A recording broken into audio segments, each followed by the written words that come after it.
Name is Finch, and as you know, I used to sit on the bench. Money, food, and necessities of life. Those are the things that keep me nice. But when I don't get them, I go berserk and act just like a 400-pound jerk.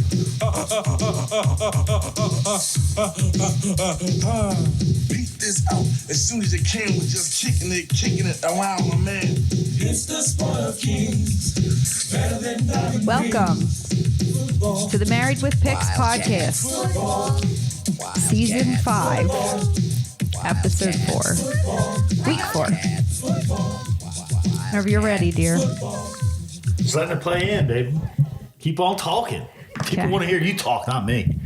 All right, so how'd you make out last week, Steve? Oh, you know what? I didn't do the record. Well, it's a good thing. I know I did not too well at all. I think I was a little over 500, but it wasn't 10-4 like the week before. Yeah, my 1 o'clocks didn't go well, and then it looked like 4 o'clock was until the fucking 49ers lost to the Rams, and I about lost my mind. I mean, I had the Eagles. I had a lot of big wins. I think we probably bet the Saints-Eagles. Ravens. I lost. Rams. You did not have the Rams. I'm pretty sure I did. You did not. Yeah, I did. I'm going to throw the challenge flag. We'll confirm next week I had the Rams. I'm pretty sure you were on the 49ers. Nah, I was not. I distinctly remember that. You were on the 49ers.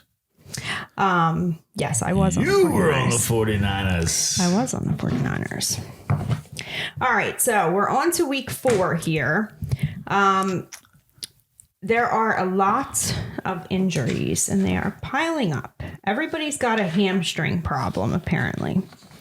So Everybody's taking it too soft in the preseason. It's not like your 90s and 80s and 70s preseason where they're hitting everybody. yeah, I don't know. Teams aren't ready to play. So I just wanted And it's to make ridiculous. one note. Okay. All right. So first game is the Bengals at the Panthers. Opened at -5 in favor of the Bengals. It is -4.5. So the Bengals are 0-3 on the season. They desperately need a win here. This is a lot of revenge games this week. This is the Andy Dalton revenge game going up against his former team. I don't know how Andy Dalton really fares under pressure. I know Andy Dalton primetime. Andy Dalton was a thing.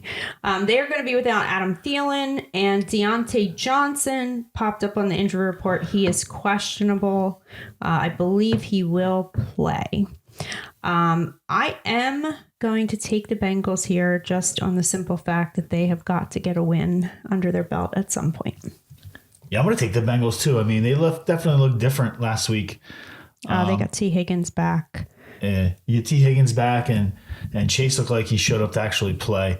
But if Deontay Johnson's not going to play, or if he's limited in any way, I mean, that's their ride or die in Carolina. Like, Deontay Johnson catches everything. They don't really have much of a passing game without him playing. So, the other guys are Xavier Legette, Jonathan Mingo. Really no names in the league so far. So if Deontay's injured or, half his normal playing capability, even with Andy Dalton slinging the ball back there and Bryce Young on the bench, they're going to be in trouble. All right, so we're on the same side of that one. Yeah, I think the Bengals. Next game is the Broncos at the Jets. It opened at Jets -6. It is at Jets -7. Injuries in this game, 2 tackles for the Jets, Morgan Moses and Tyron Smith. Moses is out. Smith is questionable. CJ Mosley is doubtful. He's a linebacker. So this is the Nate Hackett revenge game. These teams did play last year, and I remember the Jets got the win in that game. I remember the shot of Nate Hackett standing on the sideline smiling. But Aaron Rodgers did not get to play in that game. Hackett is kind of Aaron Rodgers' yes man, so to speak. So I think I'm going to take the Jets in this one as well. I don't love the hook, but I will take it.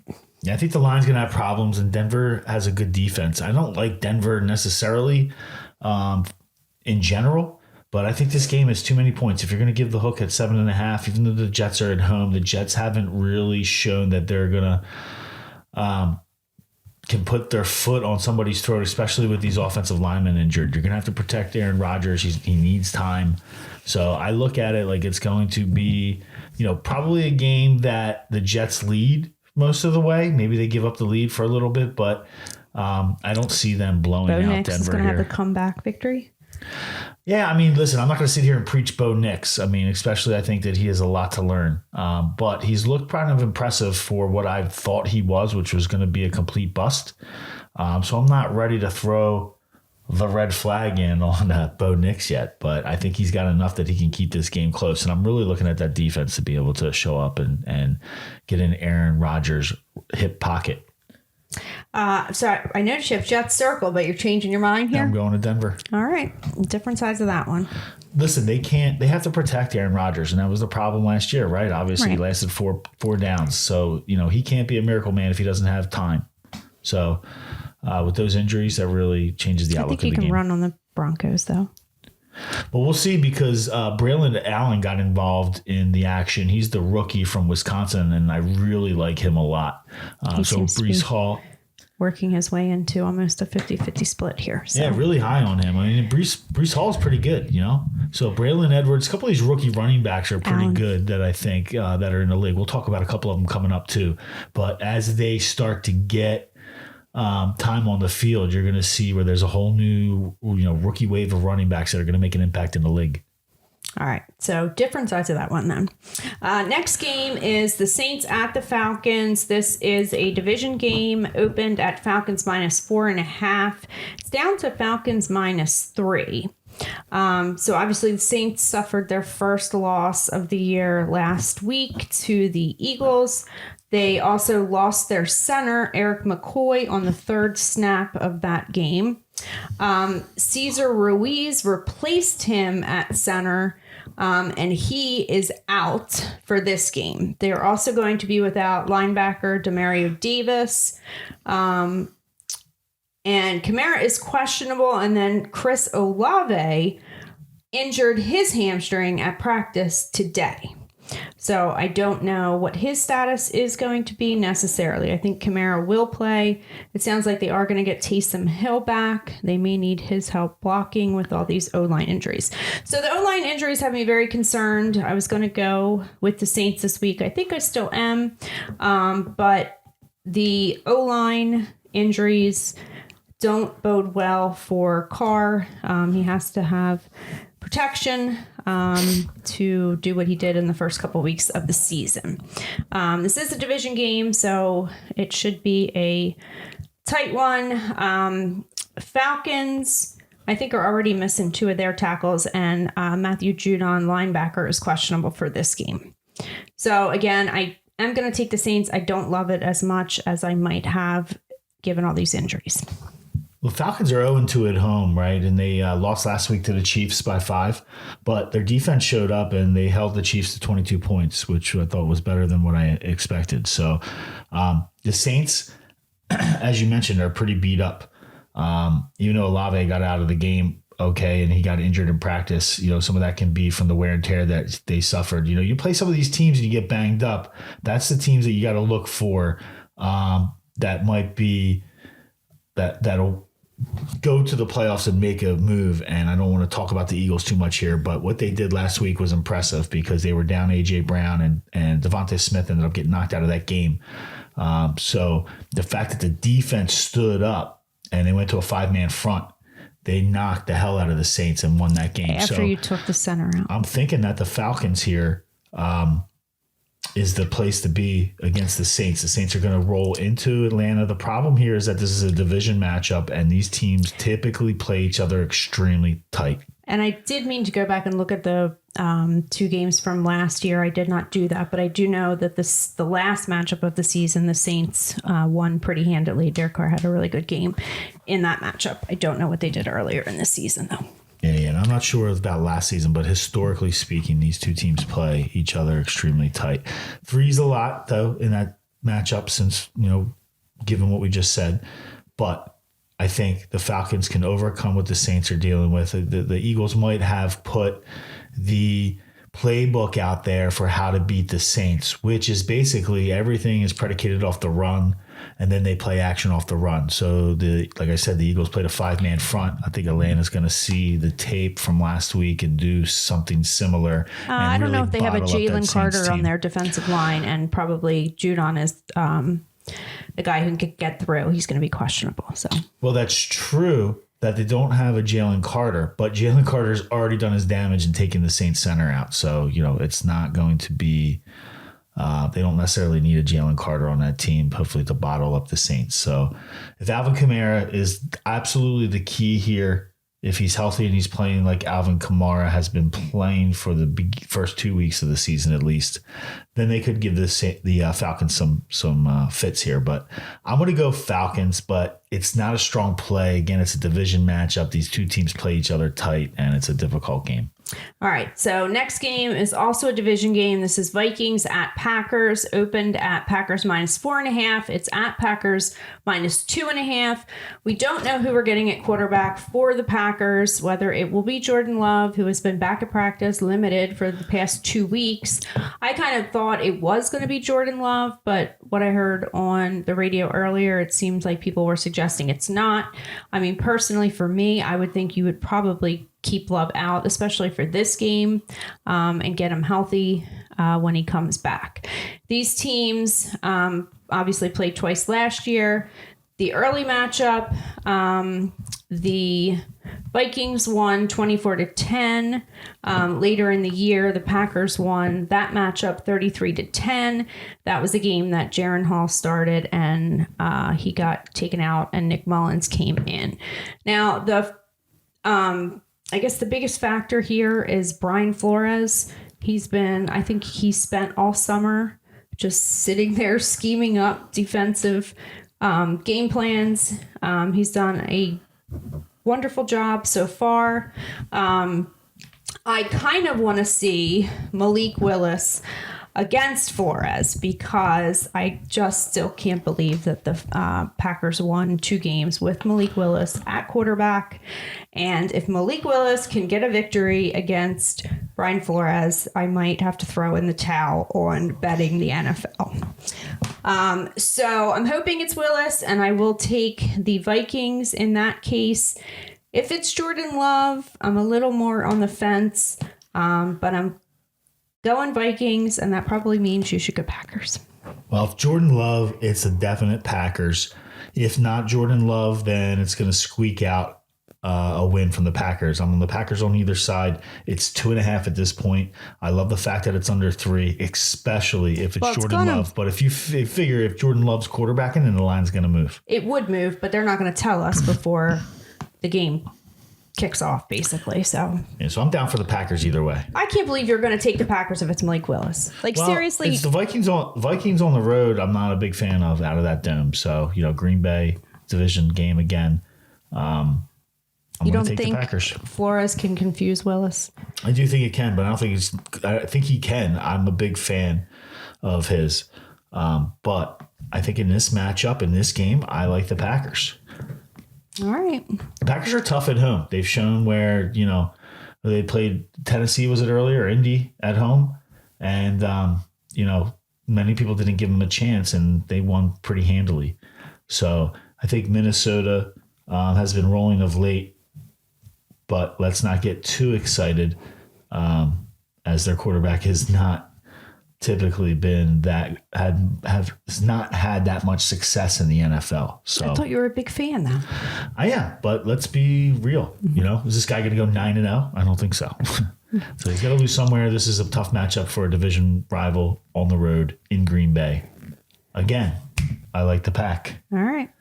Next game is the Jaguars at the Texans, also a division game. This game opened at -3.5 in favor of the Texans. It's up to -6.5 in favor of the Texans. Last year when these teams played, they split with each team winning 1, and I think they won the opposite. So when they were away, they won versus winning at home. I already know where you're going. Before that, the Texans had pretty much dominated the matchup, but obviously that wasn't a CJ Stroud versus Trevor Lawrence situation. So the Texans generally, I I don't even like where I'm going on this one. The Texans don't generally cover big spreads. The Jags looked absolutely horrible on Monday night, right? I mean, that was pretty brutal. Revenge. That was revenge for last year's ass whooping that they gave Buffalo out of nowhere. Okay. And really started a downward trend for Buffalo through those next couple of weeks. This was like an early October game, and Buffalo, remember, had to really start winning in December to even make the playoffs. Right. So they lost to Jacksonville. It started them on a downward spiral where they almost like lost their mojo. They pretty much lost the confidence in themselves. Mm-hmm. So they had this game circled last week. So I wouldn't get too crazy. I'll go into my analysis in a second. So go ahead. Okay. So the only thing, so Tank Dell is going to be out, and then Nico Collins pops up on the injury report, so he's questionable. Joe Mixon was out last week. He's questionable. It sounds like he might play. The Jags are going to be without Evan Ingram again in this game, and they are suffering some injuries on defense. A lot of their cornerbacks were out last game. So I don't like it. I don't want to do it. But I feel like the public is going to be all over the Texans. No doubt. And just like the public was all over the Bucs last week, no doubt. I feel like, and I hope that the Texans win, but they don't cover. So my pick on the game is Jacksonville -6 or +6.5. Damn, I'm so proud of you right now. Like, you're shocking the hell out of me. And it feels disgusting. Yeah. And right? I just hope, because I thought one of those Monday night games is going to go the opposite. And the minute that game started, you knew it wasn't that game. And it turns out it was the other game. But I mean, it only took one drive to know that was revenge. Not. They were geeked up on that game from last year. They were pissed off that they lost at home against Jacksonville, right? Or on the road. They're going to smoke Jacksonville last week, and I called it, right? And vice versa. I don't know if you called that either, but we're going to have to go back and watch the tape of last week. I definitely did. Painful You're as thinking that of your might be. picks. You never know what I pick the next week. You always forget. So anyway, dear, I'm going riding the Clemson bandwagon here with Trevor Lawrence and Travis Etienne. Trevor Lawrence. Listen, here's the bottom line. They're 0-3. Listen, can I let you talk? Can you let me talk for 2 seconds? Go ahead. Thank you very much. Mm-hmm. They've been 0-3. There's no way they're going 0-4. This team's better than this. I know that Trevor Lawrence looks bad, but he's about to snap out of it, and this is going to be the week. The public is going to be on Houston. That's why you take Jacksonville. They're 0-3. They're going to get their first win this week against the Texans. They're getting 6.5. That game, this is 6.5 on Friday. I imagine that game's going to get bet up to 7. So you're playing with at least a touchdown. I'd like to see it higher. There was a clip of Trevor Lawrence escaping pressure that wasn't even there, and all the comments were like Doug Peterson is turning Trevor Lawrence into Carson Wentz. Oh, that's not good. So, but I mean, he's got to be feeling the pressure. Like, his job has got to be on the line at this point. Well, listen, Trevor Lawrence is definitely better than what he's shown. I don't know. He is. I don't know, but that was brutal. So, all right, next game is the Steelers at the Colts. This opened Colts -0.5 point. It is now Steelers -2.5. The Steelers have their fair share of injuries as well. Alex Highsmith, linebacker, is out. Cam Hayward, defensive tackle, is questionable. Now, this is another game. Steelers are 3-0 on the season. They're obviously overachieving.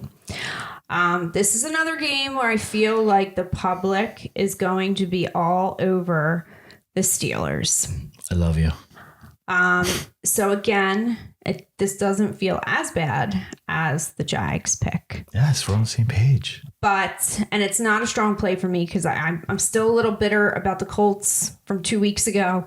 These are the ones that should be strong plays, though. You're feeling it right. But see, that's my problem. The public's going to be on Pittsburgh. They're 3-0. They were a 0.5 point dog, and now all of a sudden they're 2-point favorites because the public's betting the hell out of the Steelers. I know, but when I make a pick that I don't really based on the teams I don't agree with, even though in my gut I know it's the right side, they're kicking field goals. Can't do it. They're 3-0 and they're kicking field goals all day with Justin Fields.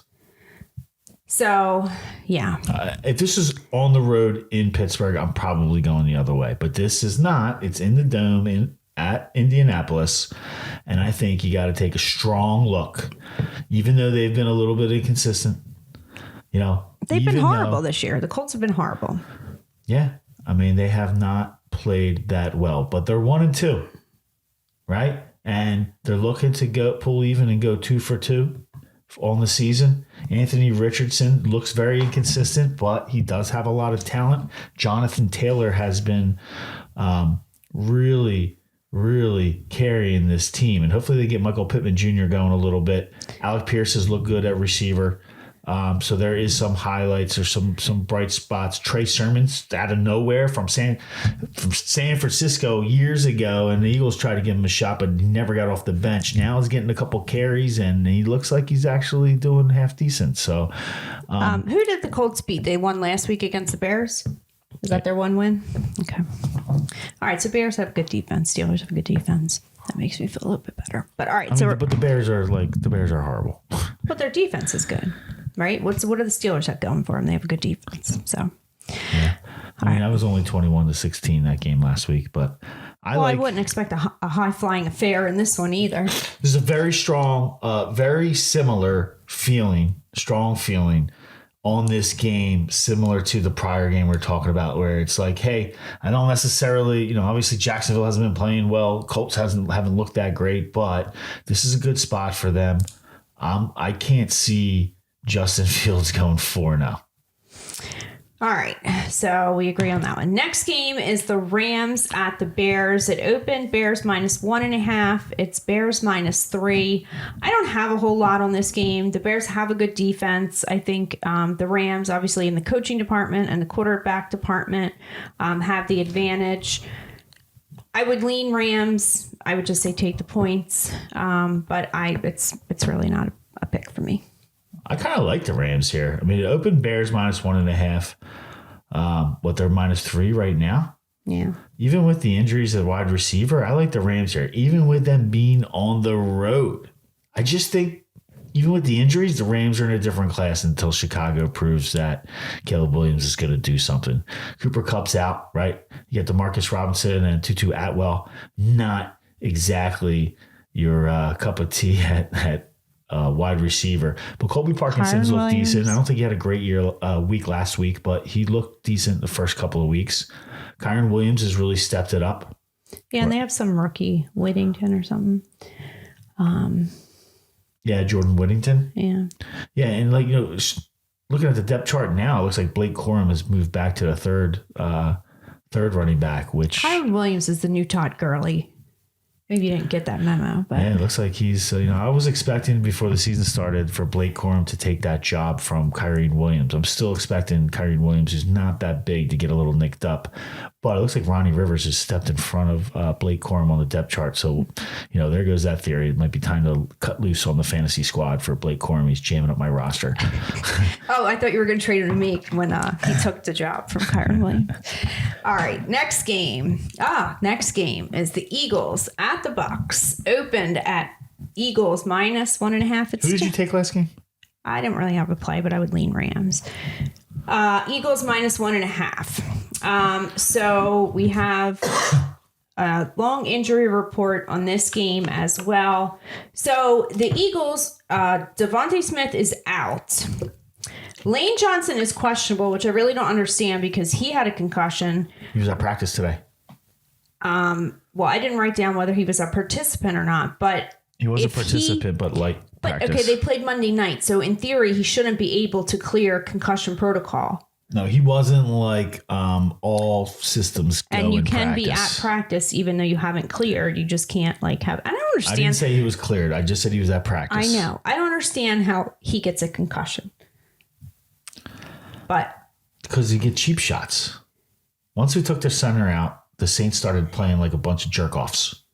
Oh, okay. The one offensive lineman took Slay, who I'm not that big of a fan of, took him from the hash mark and drove him all the way into the other fucking bench. Well, and didn't even get a flag for it. I mean, it was bullshit, dude, the way that this team played. They played like a bunch of idiots. Where do you think Kamara got hurt? How do you think the Saints feel? You took out their center.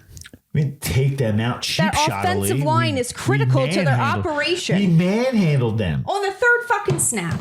Listen. Anyway, and then you said that A.J. Brown is going to play, but he was DNP, did not participate at practice, and he's questionable for the game. So he was at practice. I'm saying that he was at practice. I didn't say that he was going to play in the game. I said he's a possibility But it to play in the game. doesn't matter if he's Both at him practice. and Did Lane, he participate in practice? He did not participate. He was at practice He wasn't on the limited. field watching. He's a possibility. Yeah, he was watching. Listen, not every Anyway. team has a guy like Jalen Carter sitting in the middle of the field on defense. And I'll tell you this much.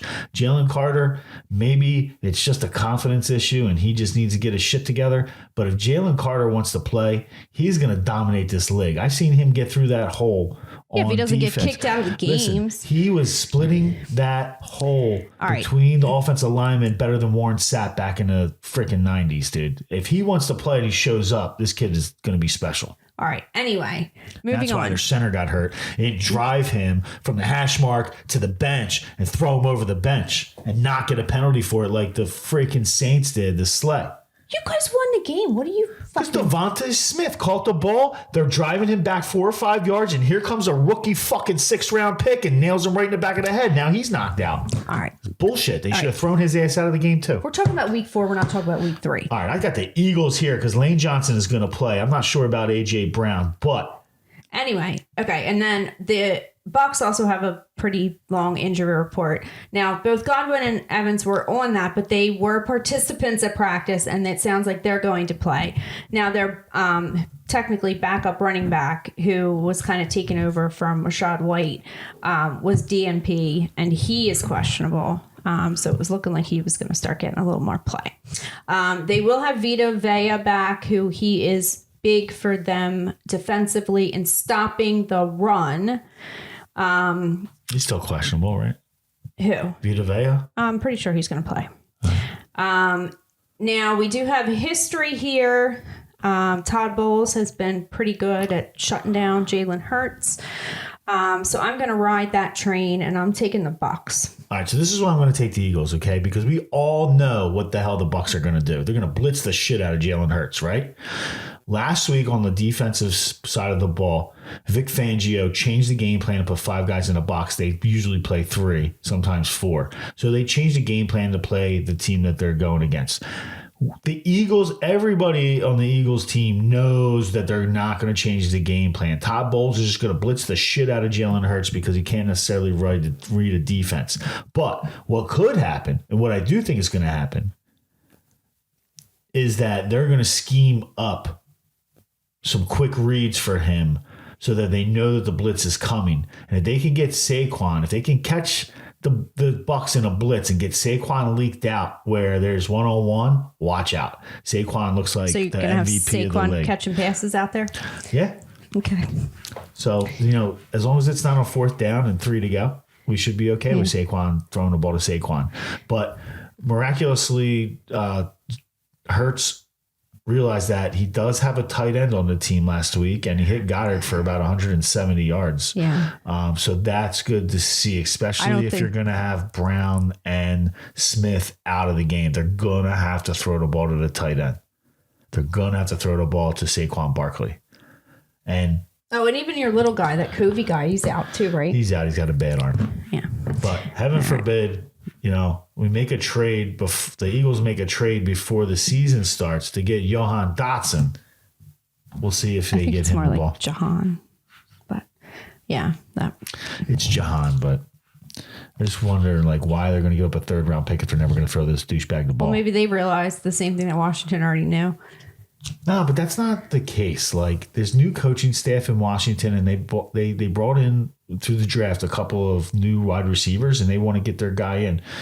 They want to get their guys that they drafted in, which is understandable. But Dotson has proven in this league, and especially at Penn State, that he can play this game. So they just fell out of favor and basically asked him to compete where he thought that he shouldn't have to prove himself as the number 2 next to McLaren against these rookies. Mm-hmm. So listen, I get it. I personally, I'm a little biased because he's on the Eagles now. I would have just given the guy, crowned him the number 2 spot. But new team, new coach coming in. He wants to set competition at every position. And, depending on how the reaction was to Dotson, which since he got traded, I assume was not very good when they asked him to compete. I don't blame the coach for getting rid of him for those reasons. So we'll see if they can get him going. I think they will, but Saquon Barkley is pretty much the MVP of the league at this point. There's early point of the season. So we'll see what happens. All right, moving on. Next game. Who are you taking? I'm taking the Bucs. Okay. You want to bet on that one? No. Patriots at 49ers opened at Niners -9. It's up to Niners -10.5. Obviously, big line. 49ers have their share of injuries. Debo is questionable this week. They also lost Trent Williams last game. He is questionable for this one as well. Patriots look like crap when they played on Thursday night. They did have extra time to prepare. They have an extremely long injury report as well. Now they have to travel out to Santa Clara. I definitely think the 49ers win. After last week, I'm not exactly thrilled to take it at 10 and a hook. I would like it better at like 10. Well, who's starting that game for the Patriots? Is it Jacoby Brissett over Drake May? I haven't heard anything contrary. Yeah, okay. I just want to level set. And I definitely... So I remember saying on the podcast last year, like, the 49ers don't have Debo on the field and they lose. Like, is it that simple? So I went back because I wanted to see which weeks did Debo not play and which weeks did Trent Williams not play. And it works out that they both left the week 6 game against the Browns and they didn't play week 7 or 8. And all 3 of those weeks they lost. So I don't know which one it is. It's probably more likely to be Trent Williams. So I would keep an eye on those. 2 guys, probably more so Williams, to make a decision on that. It's a big line. I think San Francisco wins, but yeah, I think they're gonna have to lean heavily on Jordan Mason, get him going in lieu of Christian McCaffrey being out. I think we all heard that Christian McCaffrey had to go to Germany to get a second opinion, which is never good. Or some treatment or something. Yeah, well, what do you got to go to Germany for? He's getting stem because they cells. can't do it here. Like, it's something that they don't do here. Yeah, it's interesting. So we'll see what that does to Christian McCaffrey, but it doesn't seem like he's any time coming back. He's on the IR, so I think he has to sit out a couple more games. Yeah, it's not good. It was Regardless. like Todd Gurley feels. All right. So Jordan Mason, can I continue to talk about this game? All right. Sure. Huh? So Jordan Mason is going to have to get going. Like you said, Debo is questionable. Ayuk is still there, and Juwan Jennings had a hell of a game. I think he scored 3 touchdowns last week. He did. So at home, we'll see if they can get George Kittle going. They still have a lot more firepower than the Patriots, and again, it's Jacoby Brissett quarterbacking for the Patriots. So I don't know how you can go with that. 49ers defense is still pretty strong. I'm looking at like maybe a 24-27-3 game. Yeah, I can see him. Niners. All right. So you're taking the Niners. I'm taking the Niners, so dear. we're both on the Niners this week. We're both. We can't bet on that one. All right, next game is a division game. Chiefs at Chargers, open at Chiefs -3. It's at Chiefs -7. Justin Herbert is questionable. Did you skip the Commanders and the Cardinals? Did I? You did. I guess I did. I mean, you're giving me the list, so we stay in order. Oh, all right, I did. Sorry. All right. Well, let's backtrack. Commanders at Cardinals. Beep, beep, beep, dear. See, my notes on the 49ers went long, so I flipped the Yeah, page. I don't know why. All right, so opened at Cardinals Patriots L. -2. It's Cardinals -3.5. So this is the Cliff Kingsbury revenge game. So he's the OC in Washington, former head coach in Arizona. I think him and Kyler maybe bumped heads a little bit. He was the one that accused him of playing too much video games, I think. So I think that kind of trends, and this is another one where everybody saw the Commanders play so well on Monday night. They never punted the ball. So I feel like the public's going to be all over the Commanders. They're riding high. Now they could get on a plane, travel to Arizona. I think the revenge narrative probably works in favor of Kyler. And Jonathan Gannon strikes me as a guy who wouldn't mind jumping on that bandwagon and helping his quarterback get the revenge victory. So the Cardinals will be without Trey McBride. He cost me a lot of money last week because I had like a 7-leg parlay on that game, and all I needed was his over, and he got taken out of the game. Does he have receiving yards? Yeah. Or receptions? Receiving yards. I think that Marvin Harrison Jr. Was limited at practice, but I think he's going to play. He's not on the injury report. I was going to say there's no designation. And then Austin Eckler is out on the other side. But I'm on the Cardinals here. What do you got? Yeah, I don't have a lot to say about it other than I really like the Cardinals. I think you hit it on the head, like coming back across the country after the Monday night game. I think the Redskins, with the young quarterback, you're going to see a letdown here. He made some really solid throws on Monday night against Cincinnati, but let's not forget who they were playing against. This is not Cincinnati of 2 years ago, at least at this point. They're fumbling around on this in the beginning of the season. So you have to look at the matchups and what these guys are going against from week to week. But the fact that they played Monday night, there's not a lot of time to turn it around and then to head all the way across the country into Phoenix. I don't think it's going to have the outcome that a lot of people out there are looking for. So I would be careful in this game, especially if you're thinking about jumping on the Daniels bandwagon. I would go Cardinals. All right. So now we are Chiefs Chargers. Chiefs -7, division game. I don't know if Justin Herbert's going to play. And then even if he does, which I guess is kind of where the lean is, he played last week and ended up leaving the game. His backup is Tyler Heineke, who had limited success in Washington and has kind of bounced around since then. The Chargers did lose both their matchups last year to the Chiefs. They were mostly within 3 points, other than a 31-17 game. This is probably a big game is it Jim Harbaugh? His coaching start here because Chiefs are obviously the fucking Chiefs. So it would be a big win for him. This is why he was brought in, right? Yeah. To beat the Chiefs and Andy Reid. So, I mean, I'm sure he's going to have the guys coached up. I assume that if he's able, they will let Justin Herbert start this game. If Justin Herbert does start this game, I would probably assume that it finishes somewhere within the number because the Chiefs always win. They don't always cover.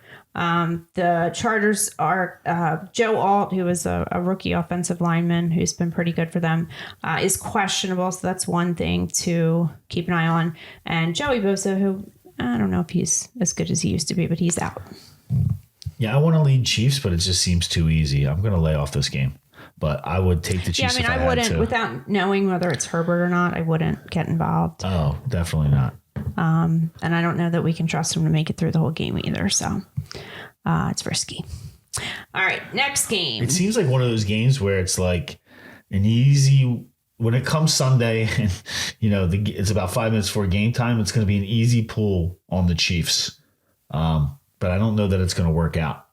I'd be very worrisome of that game. Well, I mean, if Justin Herbert was 100%, I would feel a lot more comfortable. But the Chiefs just always win. So yeah, and they're at home, right? Maybe just. But it opened at 3 and now it's at 7. So I'm sure that a lot of that has to do with the quarterback on the Charger side, right? But do you really think he's not going to play? No, I think he will, but I don't know. Like last week, he played and then he hurt himself and left the game in the third quarter or something. So I think that's what you have to worry about. Well, yeah, and Heineke looked like garbage. Yeah, he's bounced around since he had a few good games in Washington. All right, and then next game is Browns at Raiders. Opened at Browns -1.5. It's at Raiders -1.5. So are you making a pick actually on that one? What, the Chiefs? Yeah. No. Okay. Wow, do we ever go double no play on a game? Well, I mean, with the quarterback, like question, like you can't. I'm not challenging you. I'm not putting a game on it. I'm not putting a pick on it either. I'm just saying very rarely, if it's a ever, game that has do a lot both of us potential, not take a play on the side for the same game. Well, all right, here, ready for the next one. Browns at Raiders. I suppose I'm trying to engage in a little conversation, Jack, but it doesn't look like you want to talk about it much. I'm trying to, move this thing along a little bit because we run a little long sometimes. All right, next game, Browns Raiders. Raiders are favored by 1.5 points. This game also has tons of injuries. So the Browns have had issues with their offensive line. Jack Conklin, their tackle, is out. James Hudson and Wanda Jones are questionable. Myles Garrett is questionable. On the Raiders side, Max Crosby, doubtful. And I don't know what happened to Devontae Adams, but he is out. So I don't want anything to do with this game. Man, you said it emphatically. I don't really want to play with this game either, but I think I'm going to take the Browns, especially if Devontae Adams is out. But I think this is a game where you think the Raiders are at home. They're favored by 1.5, but this is what you got to look at, right? It's Gardner Minshew against that strong Browns defense. That's where the game is. See, here's, I think, the problem, like some of the picks that I made last week. I feel like I'm giving too much credence to last year's team. Like last year's Browns had a good defense. Do the Browns this year have a good defense? I feel like they do. I mean, they lost to the Giants last week. Doesn't mean they don't have a good defense. What have they done? Doesn't mean they don't have a good defense. They went on the road in New York, right? No, they were at home, weren't they? Yeah, that was at home. Browns defense at home. Yeah. Now the Browns on the road. The Browns defense on the road wasn't good last year either. So you're saying you're laying off this game too? I kind of. We're on a pick podcast, and you're supposed to be making picks. Well, I don't want to. So make you're just gonna lay off 5 games? I don't think I've laid off 5 games, but I'm not making bad picks. And if there's question marks, there's question marks. 5 games. I mean, this is like the 3rd or 4th. I'm pretty sure you're right there with me. But listen, the more I talk, the more I think I'm on the Raiders. Okay, I'm on the Browns. Raiders. I'm on the Browns. I know I'm not going to bet you on it. I'm on the Browns because I believe in that defense, and I do think that our friend Mr. Watson is going to get it together at some point. Yeah, we've been waiting for that for how long? Yeah. Well, Amari Cooper's just too good, and he's definitely going to be the best wide receiver on the field there. So I believe in the defense. Don't necessarily I definitely have lost confidence in the Browns overall. So I'm not going to sit here and preach that the Browns are good and Deshaun Watson's back or he's going to come back. Let's see what happens. But I do believe that if you have a strong defense against Gardner Minshew, he's not going to beat you. And I think that's going to be the case here. And that's what the storyline of this game will be. It won't necessarily be Deshaun Watson. Maybe he'll make a strong play or two to get the win. But when you peel back the onion and you look at the overall game for 4 quarters, the storyline is going to be that Cleveland defense and how they got to Gardner Minshew. Okay. All right. Next game is the Sunday night game. This is Bills at Ravens, opened at -3 for the Ravens. Is there 2 Monday night games? Yes. Oh my God. What are we doing? This seems to be a How trend. many times? How many times are we going to do this? I don't know. Maybe every week. That's stupid. This is 2 weeks in a row. I don't mind it. Well, I don't mind it, but why won't you do it the first week? I think because they had that, what was it? The Brazil game with the Birds and the Packers. That makes sense. All right. Sorry. Go ahead. All right. I didn't cut you off. So Ravens are 2.5 point favorites at this point. Bills obviously are 3-0 on the season. Ravens are 1-2.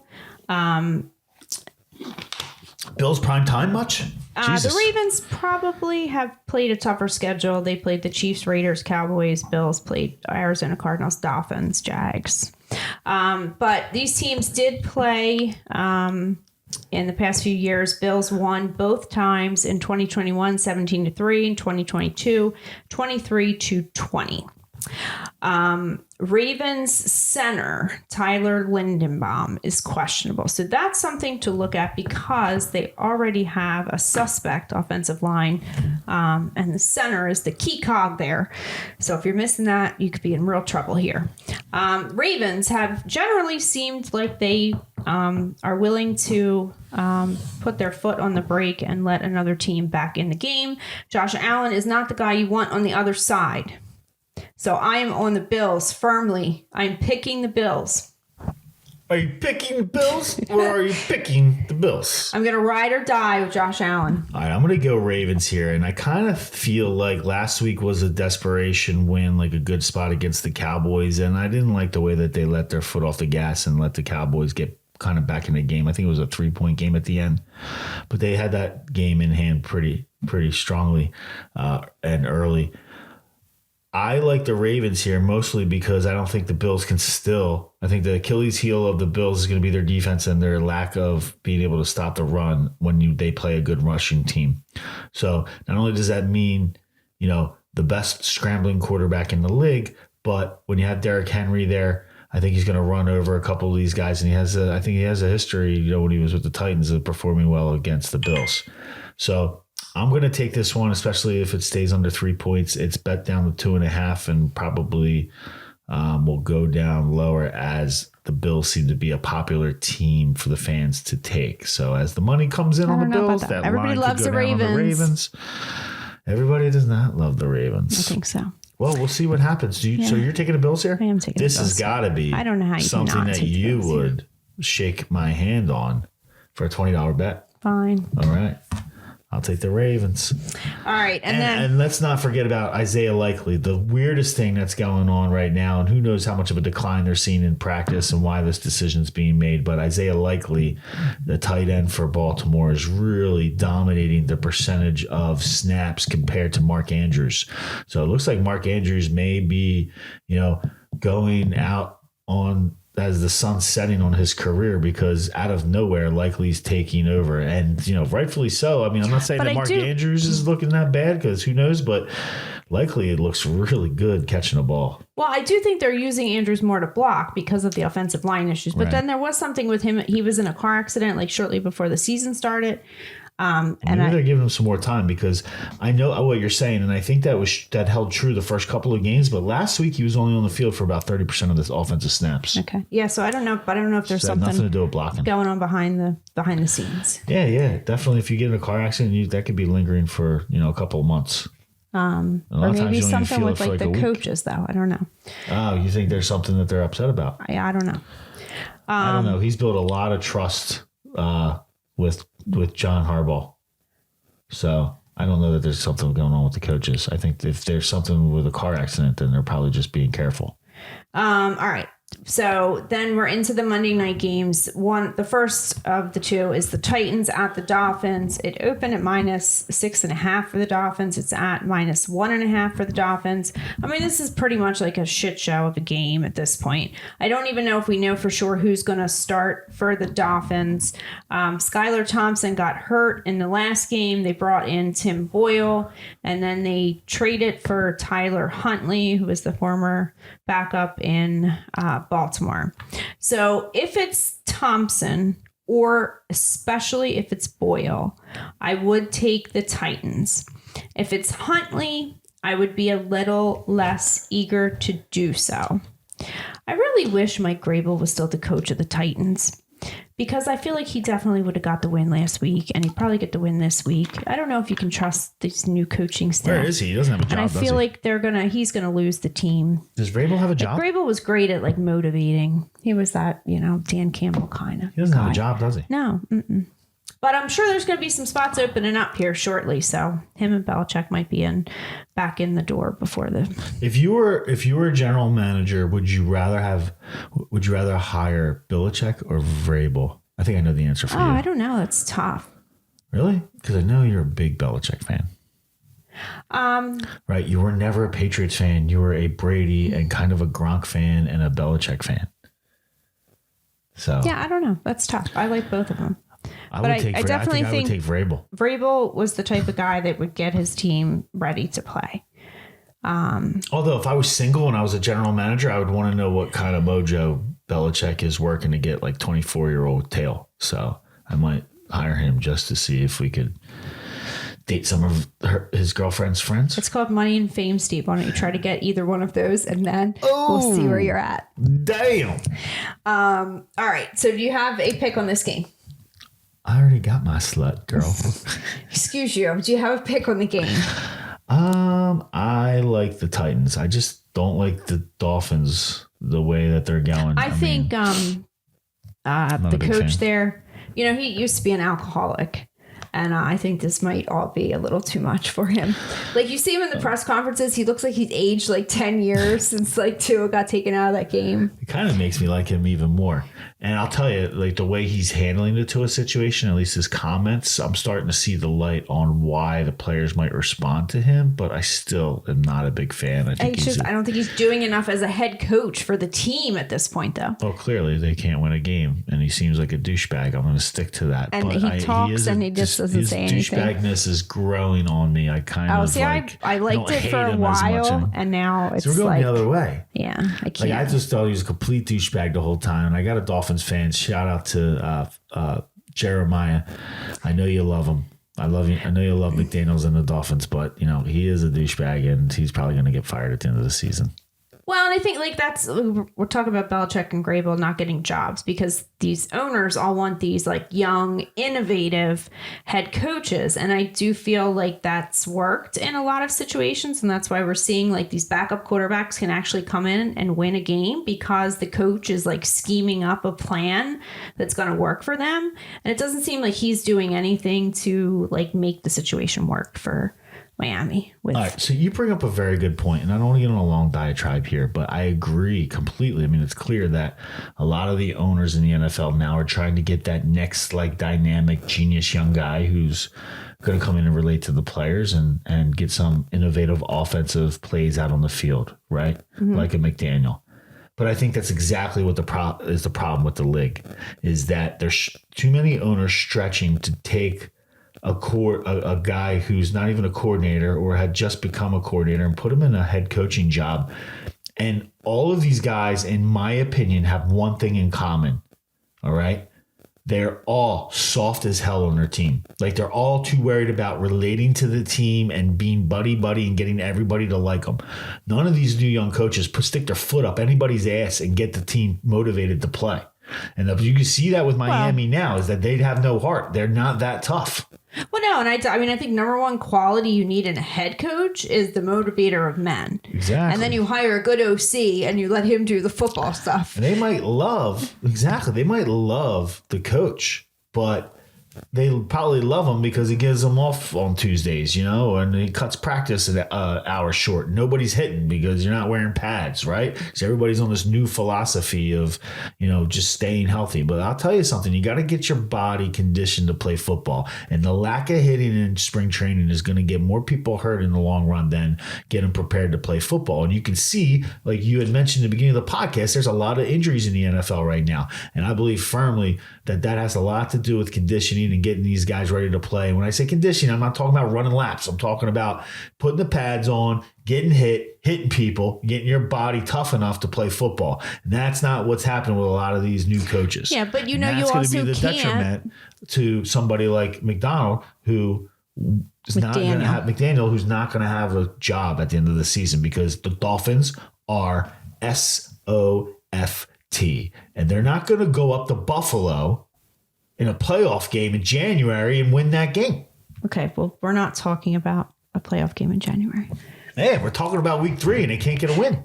Yeah. No, I mean, they need a solution at quarterback. And if you had, I fell into like a false sense of security because Tua had those concussion issues and then he made it through the entire year last year with no problems.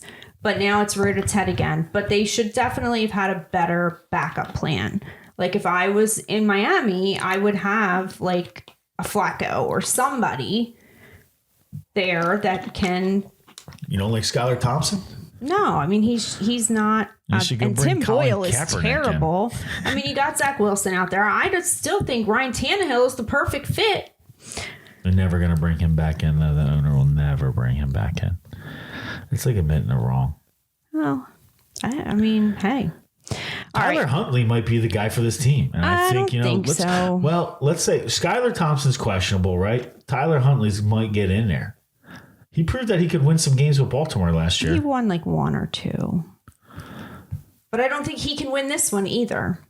Well, he's probably going to get a chance at halftime to come in here and lead his team back. So we'll see how it happens. All right, well, because the Titans aren't finish that great. this off. But I don't like the know Titans. how Do you like long the Titans? We are going here because it's not telling me. So, do you like the Titans? Do I like the Titans? Who are you taking? I am. Fuck's sake. Yes, Titans. All right, we're both on the Titans. Okay. All right, and the final. Do I like the Titans? Final game. All right, got it. Last game. Final game, Seahawks at Lions. Open at -6 in favor of the Lions. It's down to -3.5. So the Seahawks are 3-0 on the season, but I do think that is a bit fraudulent. They have played Denver, the Patriots, and Miami. What? They played 3 AFC teams to start the season? Well, that's who they played. Have you ever seen that before? I don't know, but they're not world beaters. Out Any of of those conference teams. for 3 straight games. So That's the insane. Lions played the Seahawks in 2022. Detroit lost that game 45-48. They played in 2023. Detroit lost that game in overtime 31-37. Now, last year, the Lions played the Ravens, and the former defensive coordinator of the Ravens is now the head coach of the Seahawks. I remember this game distinctly because the Ravens dominated from the start. They were up like 28-6 in no time, and they won that game 38-6. The Lions have some offensive line issues. Frank Ragnow, who is their center, I believe, is questionable. He was DNP at practice. Dan Skipper is also It's a great name. questionable. Sam Laporta was DNP, their tight end, obviously. Another great name. DNP at practice. So everything says take the Seahawks. I'm taking the Lions. We're bucking the trend on this one, Is the Sun Steve. God playing? Yeah, I think so. Then take the Lions. Watch those O linemen though, because Jared Goff needs his protection. All right, listen. And watch where the money is, because the Vegas is going to fix one of these Monday night games. We just don't know which one. It's probably that one. I like the Lions, man. It's 3.5, and the line's coming down from 6, so there's a lot of Seahawks action going there. Yeah, But keep an eye if it goes below, because I don't like that hook either. we hit 3, then I'm like a bigger play on the Lions, right? The hooks looks like it could be a tough thing because it is the Lions. I mean, you don't take the Lions favored by more than 3 points. That's the problem here. I'm almost like, I hate doing this, but I'm almost like willing to say take Seattle if it's greater than 3 and lower. Take the Lions, but my pick is going to be for the Lions because the Seahawks are 3-0. Like you said, not only, I just thought it was ironic that they play AFC 3 times in a row when they're an NFC team right out of the gate of the schedule of the 2024 season. That is unheard of. I don't remember ever seeing that before. But the point is that those 3 AFC teams really suck. And now you're going to play the Lions, who are arguably top 3 team in the NFC, maybe top 2, maybe the best team. So, the Lions are 2-1. I think they go and get a win here. They're playing at home. I like them against Seattle. All right, that'll do it for us for week 4. If you're watching, remember, like and subscribe. And I'm going to keep talking so Steve can cue up the exit music real quick. Steve, do you have any final thoughts? Connected to. I found one. All right, Connected to. peace out.